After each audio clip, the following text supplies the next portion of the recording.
নবী সাল্লাল্লাহু আলাইহি ওয়াসাল্লাম বলেছেন, ইল্লাল মাওয়াদ্দাতা ফিল কুরবা।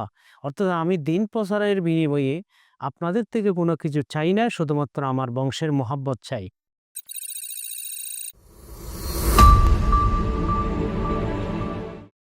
আসসালামু আলাইকুম ওয়া রাহমাতুল্লাহি ওয়া বারাকাতুহু। ইন্নাল হামদালিল্লাহ ওয়াসসালাতু ওয়াসসালামু আলা মান লা নাবিয়্যা বা'দা, আম্মা বাদ। সুপ্রিয় দর্শক, মানাহিল টিভির পক্ষ থেকে আপনাদেরকে স্বাগতম। আজকে আমি একটা বিষয় নিয়ে আলোচনা করব। বিষয়টি হলো আহলে বাইতের মর্যাদা নিয়ে, নবী বংশের মর্যাদা নিয়ে। নবী সাল্লাল্লাহু আলাইহি ওয়াসাল্লাম বলেছেন, ইল্লাল মাওয়াদ্দাতা ফিল কুরবা। অর্থাৎ আমি দিন প্রচারের বিনিময়ে আপনাদের থেকে কোনো কিছু চাই না, শুধুমাত্র আমার বংশের মহাব্বত চাই। তাই নবী সাল্লাল্লাহু আলাইহি ওয়াসাল্লাম বলেছেন যে আহলে বাইতকে বিদ্বেষ করবে বা আহলে বাইতের সাথে বিদ্বেষ পোষণ করবে একমাত্র মুনাফিক। তাই আল্লাহ রাব্বুল আলামিন আহলে বাইতকে মর্যাদা দিয়েছেন। হযরত জিবরিল আলাইহিস সালাম তিনি বলেছেন, হাদিসের মধ্যে এসেছে যে আমি পৃথিবীর পূর্ব এবং পশ্চিমের সমস্ত গোত্রদেরকে যাচাই বাছাই করে রেখেছি।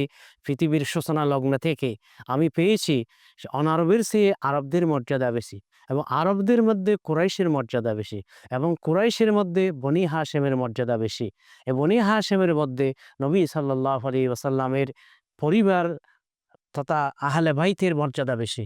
এখানেই বোঝা যায় যে নবী সাল্লাল্লাহু আলাইহি ওয়াসাল্লাম হলেন পৃথিবীর সূচনা থেকে শেষ পর্যন্ত সমস্ত বংশের একজন সেরা ব্যক্তি। বরং শুধু মানুষদের মধ্যে নয়, তিনি আশরাফুল মাখলুকাত। নবী সাল্লাল্লাহু আলাইহি ওয়াসাল্লামের কারণে উনার বংশকেও মর্যাদা দেওয়া হয়। উনার বংশের মর্যাদার মধ্যে রয়েছে মহান রব্বুল আলামিন তাদের জন্য সদকা গ্রহণ করা হারাম করেছেন, যাকাত গ্রহণ করা হারাম করেছেন।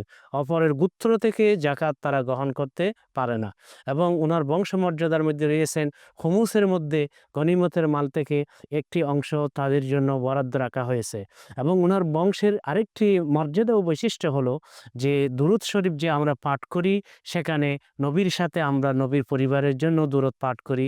যেমন আমরা বলে থাকি, আল্লাহুম্মা সাল্লি আলা মুহাম্মাদ ওয়া আলা আলি মুহাম্মাদ, যে আল্লাহ রহম করুন নবীর উপর এবং নবীর পরিবারের উপর। তাহলে এখানে নবী সাল্লাল্লাহু আলাইহি ওয়াসাল্লামের পরিবারের জন্য দোয়া করা হচ্ছে, এবং আমরা প্রতিদিন দুরূদ শরীফের মধ্যে তাদেরকেও আমরা স্মরণ করতেছি। নবী সাল্লাল্লাহু আলাইহি ওয়াসাল্লামের বংশ তথা আহলে বাইতের আরেকটি মর্যাদা হলো কিয়ামতের দিন সকল বংশের আত্মীয়তা যখন বিচ্ছিন্ন হয়ে যাবে, তখন নবী সাল্লাল্লাহু আলাইহি ওয়াসাল্লামের বংশের সম্পর্ক সবার সামনে পরিচিতি থাকবে। এবং নবী সাল্লাল্লাহু আলাইহি ওয়াসাল্লামের বংশের আরেকটি বৈশিষ্ট্য হলো, পৃথিবীতে মানুষের বংশ সম্প্রসারিত হয় পুত্রদের মাধ্যমে। মেয়েদের মাধ্যমে যে বংশ সম্প্রসারিত হয় সেটাকে জামাই এর বংশ বলা হয় এবং বাবার আত্মীয় বলা হয়। কিন্তু একমাত্র নবী সাল্লাল্লাহু আলাইহি ওয়াসাল্লামের বংশের বৈশিষ্ট্য হলো, পুত্র থেকে উনার বংশ নেই, বরং মেয়েদের থেকে উনার বংশ পৃথিবীর মধ্যে সম্প্রসারিত রয়েছে। তো এভাবে মহান রব্বুল আলামিন আহলে বাইতকে মর্যাদা দিয়েছেন। কিয়ামত পর্যন্ত হক্কানি আহলে বাইত আমাদের মাথার মুকুট হয়ে থাকবে, এবং তারা আমাদের মডেল হয়ে থাকবে, অনুসরণীয় করণীয় হয়ে থাকবে।